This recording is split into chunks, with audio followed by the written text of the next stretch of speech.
Hey everyone, we're back for the 518 weekly preview show with Greg and myself. We got another exciting season starting up. We're gonna go to fives, as most of you guys know, with COVID and everything. So yeah, it should be a good season. After this, I post this on Facebook. All of the schedule will be up on Zorts, so you know. But all games are at 10:30. This is pretty much just to see who you're playing each week. So let's get right into it. Sunday, September 20th at 10:30, we got Field 1, Uncrushable versus Boyce Acres. Okay. So Boyce Acres is a new team. It's run by Anthony Ali, who's played forever. We didn't know, I don't think, anybody else on that roster. No. We all sort of looked around. We could tell that some of the guys were young and definitely athletic, but we don't know what to expect from them. They're playing my team, Uncrushable, Mosier at quarterback. I brought in 4 brand new girls to the league. High hopes for them. Emily's back, obviously. We've got some good guys. I think that's what's going to carry us if we can get them out in the field. Dave at center. We got Keith Hoyt. We've got Q. Richie Irving, who didn't play last year but played with him in the past. I think we're going to be pretty good if we can protect Moj. You know, he's not the most mobile quarterback on the planet. So if we're making picks here today, I'll pick my team just because I don't know a lot about Anthony Ali's team. I'm interested to see how they look. Yes, there's a lot of unknown going into this game. I'm also going to pick Uncrushable. Do you have everyone? Are you missing anyone for sure? We're going to be missing Dave, actually. So we're going to be missing our our male center who gives Moj time. So that could definitely make this game very interesting. Yes, that is a big piece. I'm still going to go with you guys. I think it might be close. Lauren Woods has a lot of potential on your team, so I'm excited to see how she does in a real game. But yeah, it should be a good game. All right, moving on. Field 2, we got Onslaught, my team, versus Bold Bombers, which is Berto. He's taken the helm at quarterback, started his own team. They have a lot of potential, but go ahead. You go first. Well, we actually scrimmaged. I scrimmaged those 2 teams this past weekend. You know what to expect from Onslaught. He's got Mike. He's got Phil. He's got some defense. He wants to run around. His girls are really, really good. You know, Frankie's fantastic. He's got Sue at center now. Stacy's back. Andrea's a great rusher. Tons of talent. And then the big question is just how quickly can Berto adjust to playing quarterback? You know, he's got Lindsay, who I don't know if he's going to end up using a male center or female. This past weekend, he used Lindsay. Yeah. Lindsay's going to give him time. She's going to be a great rusher. And then he's got Jess Bonfay, who's probably moved into the top 5 or 6 female wide receivers in the league now. Oh, for sure. You know, she's gotten so much better.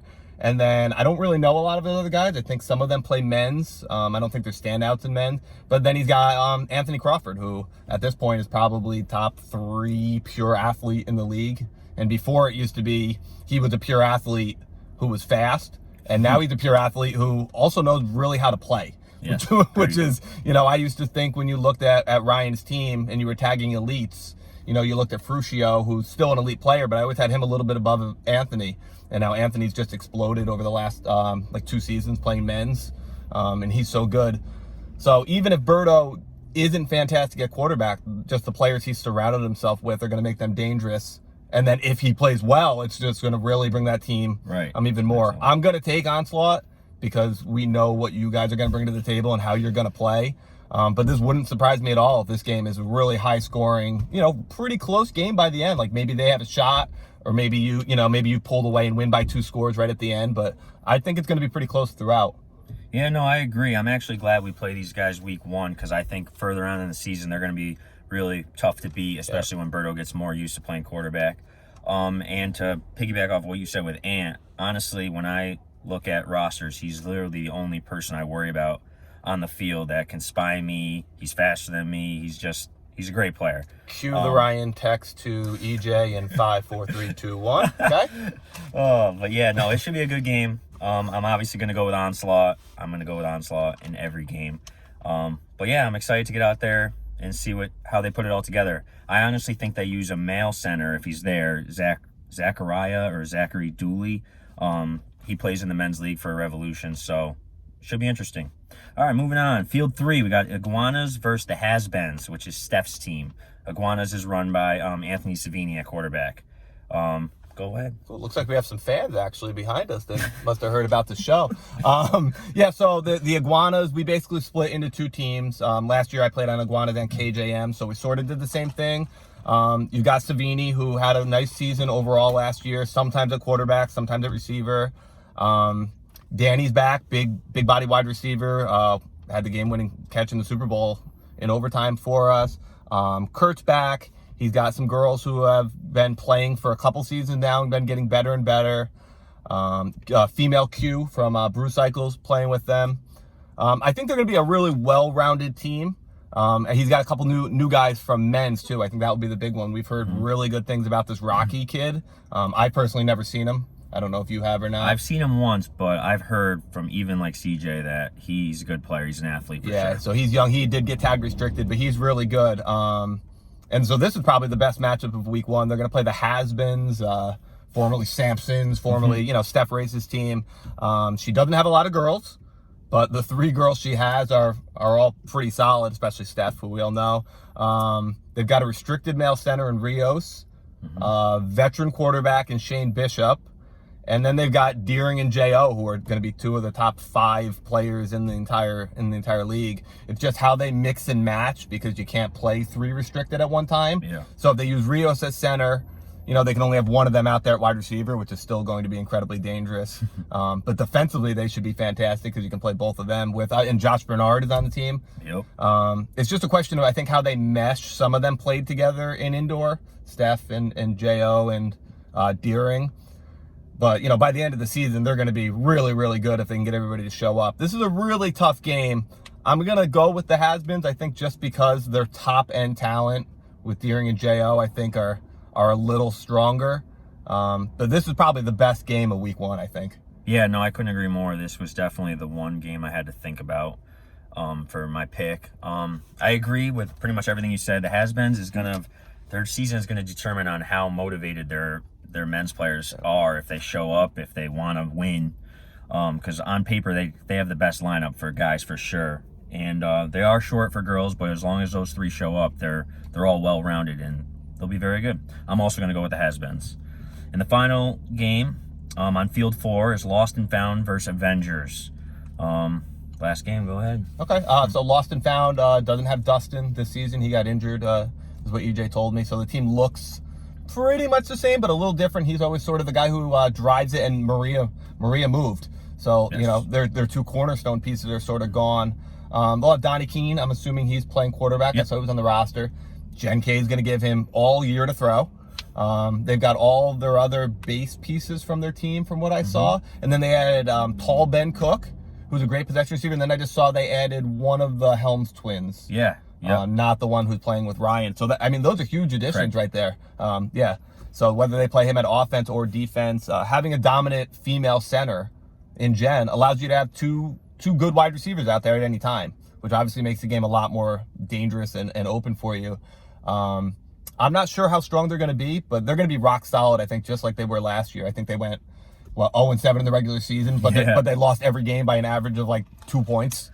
I think they're going to be really solid. I think the key is how they use their players in terms of, offense, defense. You're not going to play the twin the whole game, I'm assuming, because they have a pretty big roster. But, do they use him on offense with Ben and have 2 pretty good weapons? Do they mix and match? They're going to be good.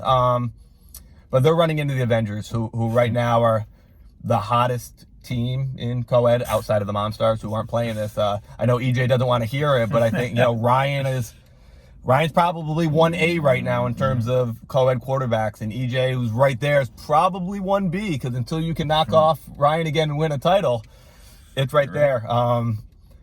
Ryan playing great. He's got Fruscio. Didn't seem to have a lot of guys. I don't remember his roster. He's got Andy, right? And then Cal.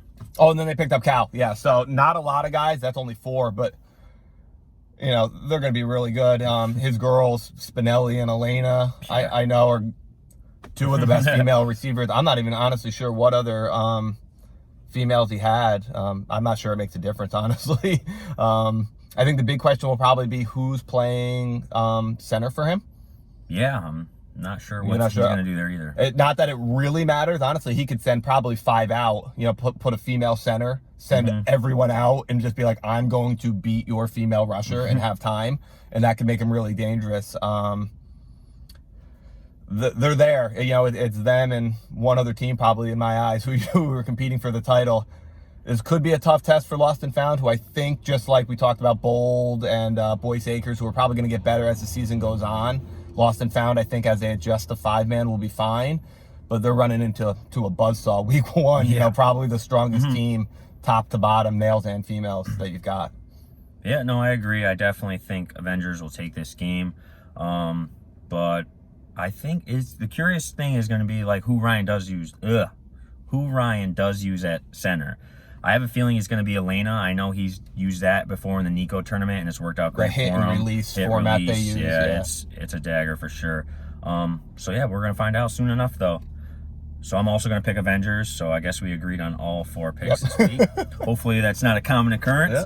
But yeah, that's week 1 schedule. Again, it's going to be in Zorts. This will be posted on the Facebook page and YouTube. That's right, YouTube. We upgraded. And then to end each show, we're going to do like a top 3 list. This week is going to be our top 3 Super Bowl picks. So I'm going to go first for this one. Okay. My top 3 are going to be Avengers, Onslaught, and then the Has-Beens. Is yours going to be different? It's interesting. I think you look, and it's definitely Avengers and Onslaught are 1-2 until somebody can knock them off. Steph's team in terms of talent is really, really good.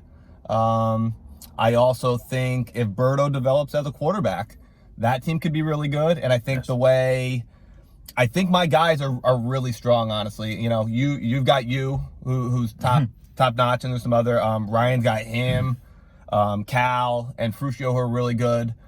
And then, you know, Steph's got J.O. and Deering, but I'd put my group of guys, honestly, I think they're pretty underrated. I would put Keith, Q, Richie, you know, Dave at center. I'd put those guys up against just about anybody. I think the big thing is how my girls develop, and can we give Moj the time. I think in the end, if I was put on the spot right now, which I guess I am, I guess I would also go with the Has-Beens as the third team. But it's risky because you never know how hard Deering's going to play. Will they make 4 games with men's? You know, because she doesn't have a lot of guys. Right. So but I think in the end you look at it, they probably go something like 4-3, 5-2. Deering and Jo get just enough games to be good, and then nobody wants to play them in the playoffs because all of a sudden they're there and now they want to win. So I guess I do end up picking the same 3, but I don't think it's quite as cut and dry. I do think there's, you know, Bold, and I also think Uncrushable, depending on how our girls play. You know, we could be in the mix.